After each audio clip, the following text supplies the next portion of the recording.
Clara and the Time-Traveling Watch. Clara and the Time-Traveling Watch. Once upon a time, in a quiet little town called Maplewood, there lived a curious girl named Clara. Clara loved history and often wondered what it would be like to visit the past. One day, while exploring her grandmother's attic, she found an old, dusty pocket watch. Its golden surface was covered in intricate designs, and it ticked softly in her hand.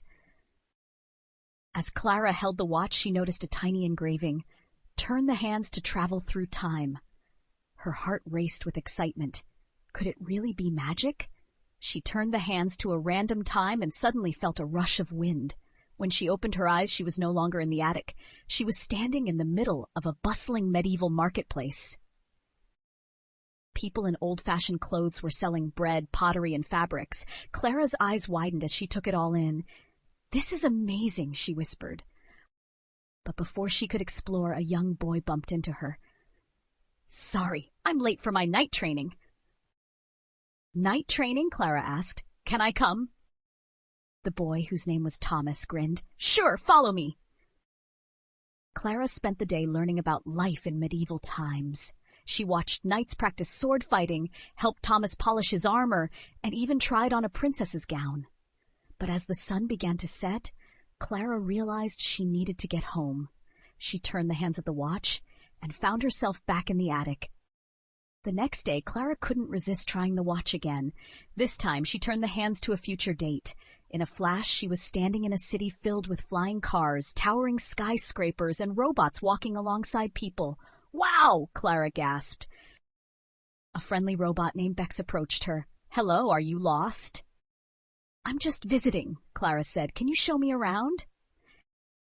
Bex took Clara on a tour of the futuristic city. They visited a school where kids learned with holograms, a park with floating trees, and even a candy shop that made sweets out of light.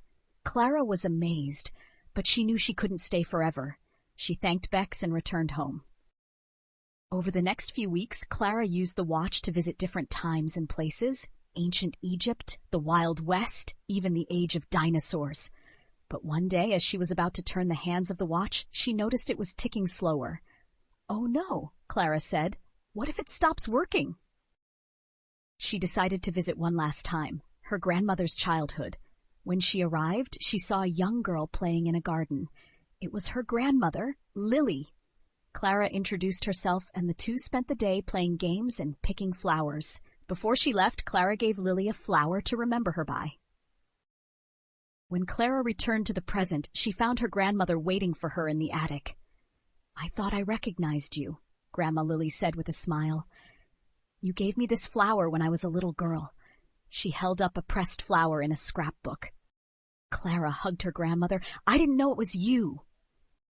Grandma Lily handed Clara the watch. "It's time to put this away. The best adventures are the ones we live in the present." Clara agreed. She kept the watch as a special treasure, but focused on making memories with her family and friends.